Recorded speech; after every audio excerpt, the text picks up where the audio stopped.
Hey guys, Retro Gamer Ranting here. How you guys doing? I'm doing fine.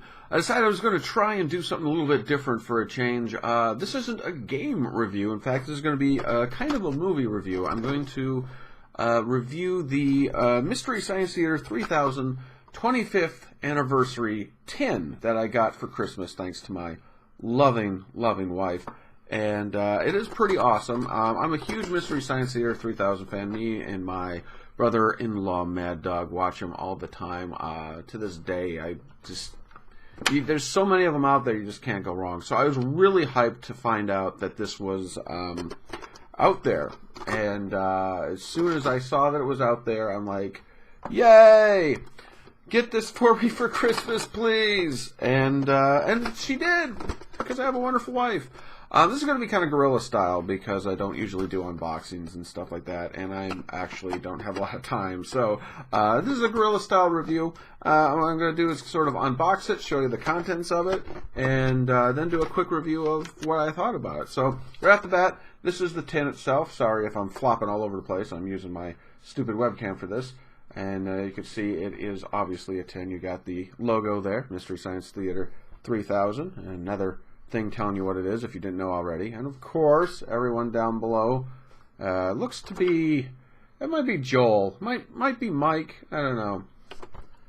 No, who knows. But behind there, you also get this. Now, this is not part of the tin. This is actually a piece of paper that's glued to it. And this basically tells you everything that you're getting for the 25th anniversary. You have Moon02, the day the Earth froze, Leech Woman, Gorgo, Mitchell, and the Brain That Wouldn't Die. Those are extras, I guess. I don't know why they say that. Basically, the bonus disc is double feature classic episodes. So these were never before released, so that's kind of cool.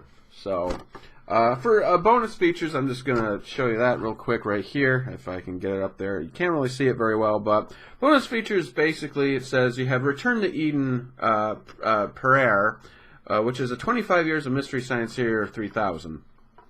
Now, the thing about that is it comes in, I think, 4 parts, and each part is on a new disc. Not too happy about that. When I like a documentary, I want it to all be on one disc, at least. This isn't back in the day where you have to keep switching out, but it comes in 4 parts where basically Return to Eden Prayer or whatever, I'm saying it wrong. They talk about how it all started, how everyone met, how Joel came up with the idea, and the puppets and stuff like that, all the way back to when they were on like local television up to where they went to County Central and stuff like that. And it's a fascinating documentary because it's just basically them saying how they met, how they got their characters and stuff like that. And it's really cool. And that's probably the best special feature of this set due to the fact that it is, you know, it gives you sort of some insight into the history of Mystery Science Theater 3000 and what was going through their minds and how all the characters they came up with Crow and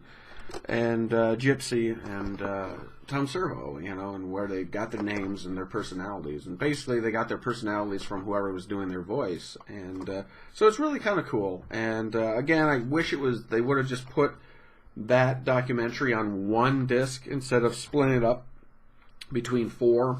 So it's kind of disappointed with that. Now, at the same time, they also have Ninth Wonder of the World, The Making of Gorgo, which is one of the movies on there.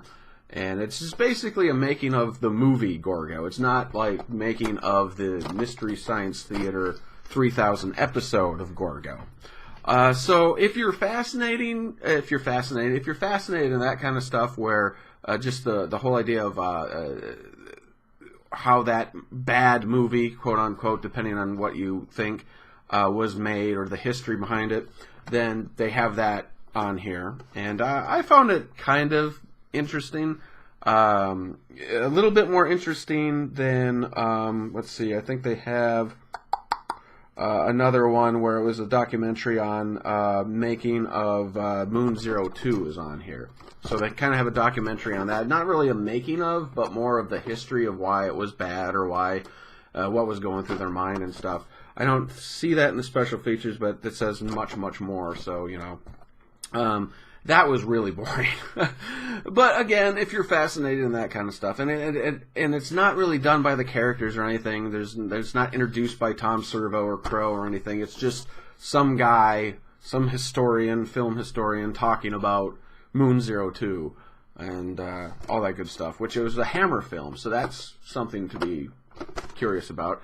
So moving on down it, they talk about the last flight of Joel Robinson, which goes into basically the very last episode that Joel was in before he passed the torch over to Mike, and that's really cool. And Mitchell and The Brain That Wouldn't Die are basically the bridge episodes, because Mitchell is the last one that Joel did, and then The Brain That Wouldn't Die is the first movie that Mike did. So that's really nifty that they have that in there, because I've never seen either of those two episodes. I always wanted to, I just never did, and so it's really cool that it's there. And both really good stuff. But I'll get into that in a minute. And so they have a couple. They have our wraps and some mini posters in here, which I'll get to in a minute. So it says running time is about 11 plus or minus hours. They said plus or minus hours. So that's about it for comes to special features and stuff. So let's actually get into the tin. There's the cover off. Hey, look! And right off the bat, you do get the posters that they told you about. And let me tell you this right now. Posters, because they're more like postage. Not postage stamps, but more like, you know, little cards that you can make. They're cool, I guess. There's the Leech Woman. There's Gorgo. And Moon02. And the day the Earth froze. So those are pretty nifty. I wish they were a little bigger, because when I hear the word poster, I think poster, big, you know, poster. And these aren't really posters. They're just, you know, they look like something that you'd send home to mom. Look, I've been to Moon02. So, you know, they're more like little cards, but they're still kind of cool. I'm half tempted to get frames for them and put them in my bar, so that's kind of nifty. But they're nice. They're a nice little touch. So let's get into... Now, I'm not going to be showing any footage or anything like that. First off, it would probably take more time. Second, I'm pretty sure YouTube would get mad at me if I did that. I don't want any copyright strikes or anything. So here's Moon02, which is the first one. The Battle for the $1 Billion Asteroid. So this was a Hammer film. It's Hammer time, it says in the back. See the ruthless, lethal scheme to hijack a fortune. A life and death race against time across a lunar landscape, or whatever. So, pretty cool. It has a little description, talks about the bonus features behind it. This one has the introduction of a Hammer film historian. So that's the kind of boring thing. And the part one of the documentary, The Crew. And then it has a theatrical trailer of Moon02. Which, again, so I found this one to be really entertaining. Again, this is one I haven't seen in a while. I watched it twice. The first time I watched it, I don't know, I actually found myself more interested in the movie than them doing their commentary on it, doing the riffing on it, at least. And I don't know why. And then when I watched it again, I actually listened to the riffing. I thought the movie was kind of interesting. It's basically a spaghetti western in space, but they didn't really know what they wanted to do. If they wanted to do like a comedy or straight up whatever. But really fun, really good little one right here. And so that one's really fun. This one I think is probably my favorite of the batch. It's called The Day the Earth Froze. So this one's basically a movie about a Finnish trilogy, from the Russo-Finnish trilogy, I guess they say, a.k.a. Sampo, The Day the Earth Froze, a.k.a. Sampo, which is quite interesting. It also includes the short Here Comes the Circus, which I always loved it when they'd riff on shorts, and that one's quite hilarious. This one has the part 2 of the documentary, where they talk about the locations of it, and also some hour wraps for the day the Earth stood still. Back in the day, they actually had the Mystery Science Theater hour on television, and everyone knows the Mystery Science Theater usually ran 2 hours, and so they would do the hour shows, and they would have Mike come on and do a caricature of somebody, I can't remember, but he was really pretty funny, and he would do the intro and the outro, and he'd be like, okay, tune in next time for the conclusion of this. And so that's what the hour wraps are. And the theatrical trailer. So really fun. It's basically really cool little special effects considering how old this movie probably is. And it looks like it was dubbed over because it was a Finnish movie of some kind. But it's really hilarious. It has to do with a witch that steals the sun and causes the Earth to freeze over, and apparently holds all of the Earth's winds in giant bags. It's a fascinating movie as it is. But just with them added to it, riffing on it, it just makes it that much better. So definitely my favorite one of it. The Leech Woman, not so big on this one. You have to kind of be in the mood. It's more of a drama. It's supposed to be kind of like a thriller, not really a thriller, but kind of a, suspense movie. And really, right from the beginning, you know exactly what's going on, and right through. And so it'd be completely unwatchable if it wasn't for the boys in here, which is obviously why it's one of the movies I picked. But they did a really good job. But obviously, but sometimes you kind of got to be invested in the movie a bit as well while they're riffing in order for it to be truly great. So this one, the boys did great in it, still did some great riffing in that, but the movie was kind of boring at the same time. This has the third part, the characters for the documentary, and Life After Mystery Science Theater, Mary Jo Pearl, who do you remember was in it as multiple different characters. Kind of the weakest one of the bunch, I'd have to say. And then we have the triple feature, I like to call it. This one has Gorgo in it, which is basically a monster movie. Actually a really good movie, I think. I enjoyed it. At least watching it with them riffing on it. And as a movie, it wasn't really all that bad. And basically a monster movie. It has, of course, the bridging episodes between Joel and Mike that basically was between Mitchell and the brain that wouldn't die. So, it's pretty cool. Mitchell was interesting. It was like an extremely long TV movie, which they kind of riffed on that. And again, it was really good. And The Brain That Wouldn't Die was another kind of a thriller movie. And which, again, quite entertaining for Mike's first riff. Probably not his best riff, I suppose, because it was his first, but it was definitely still very entertaining, especially watching sort of the last and the first episode between the two. As for bonus features, let me do this real quick. There's 2 discs in here. Bloop. I should have probably showed the disc, but all discs kind of look like this. And the first disc has the making of Gorgo and some other extras. So let me see. Ninth Wonder of the World, The Making of Gorgo. Leonard Maltin explains something, which Leonard Maltin does like some quick intro to Gorgo because he did a cameo on that episode, the Gorgo episode, to give the boys their movie. And so he does a quick intro again and basically just pushes his book. He's just like, "Hi, I'm Leonard Maltin, and here's my book." And it's like, "Thanks, Leonard Maltin. Thanks for wasting precious space on this DVD that we could have used for, maybe Joel interview or something, or a Mike interview or something." But yeah. And then theatrical trailer. And then the disc 5 has an interview with Marilyn Nielsen, who I think was in The Brain That Wouldn't Die.